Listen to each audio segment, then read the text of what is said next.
श्रावणी बाळा, तुझ्या बापाला शक्य झालंच तर माफ कर. मी माफी मागायच्या लायक पण नाही. बाळा, तुझ्या बाबतीत मी खूप स्वप्न पाहिली होती. स्वप्नातच ग्रहण लागले. काय करू? माझ्या मनात कधी स्वार्थ आलाच नाही.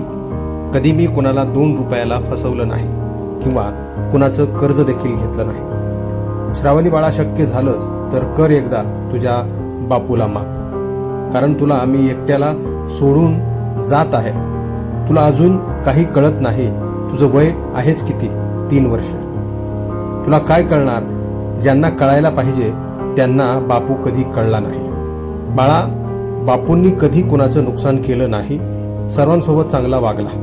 पण या नालायक राक्षस लोकांनी माझा अंधारातून खूप छळ चालवला आहे. विक्रम बाबूराव मुंडे, विजय विक्रम मुंडे, अतुल विक्रम मुंडे आणि त्यांचे कार्यकर्ते उमेश रमेश मुंडे, गोविंद नवनाथ आव्हाड, ज्ञानेश्वर राजेभाऊ मुरकुटे या सर्वांनी माझा खूप छळ लावला आहे. मला हे हाल करून मारणार आहेत. मला मारण्याचं कारण म्हणजे मी फक्त विचारलं होतं की मी तुमच्या शाळेवर गेली 18 वर्ष झालं काम करतोय. अजून मला पगार नाही. आता पुढे काय करायचं? त्यावर विक्रम बाप्पा म्हणाले, तू फाशी घे म्हणजे तू मोकळा आणि मी पण दुसरा तुझ्या जागेवर कर्मचारी भरायला मोकळा. हे ऐकून माझ्या पायाखालची जमीनच सरकली आणि तिथून पुढे या लोकांनी मला त्रास देण्यास सुरुवात केली. श्रावणी बाळा, हे सर्व राक्षस आहेत. या राक्षसामुळेच मी तुझ्यापासून दूर जात आहे. तुला एकदा पाहण्याची माझी खूप इच्छा होती, पण मी एक दळबद्री बाप तुझ्या वाट्याला आलो. काय करू? माझ्यापाशी कोणता पर्याय या लोकांनी ठेवला नाही. बाळा, डोळ्यातलं पाणी थांबत नाही, पण त्याग केल्याशिवाय पर्याय नाही. श्रावणी, मला माफ कर.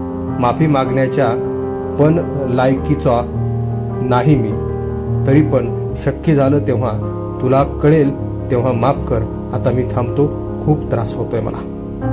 विक्रम बाबूराव मुंडे, विजयकांत विक्रम मुंडे, अतुल विक्रम मुंडे, उमेश रमेश मुंडे, ज्ञानेश्वर राजेभाऊ मुरकुटे, गोविंद नवनाथ आव्हाड हे सर्व माझ्या आत्महत्येला कारणीभूत आहेत. कारण यांनी मला खूप त्रास दिला आहे. यांच्यामुळेच मी माझे जीवन संपवित आहे. आतापर्यंत मी कुणाच्या भावना दुखावल्या असतील तर मोठ्या मनाने माफ करावे. सर्वांना माझा शेवटचा रामराम.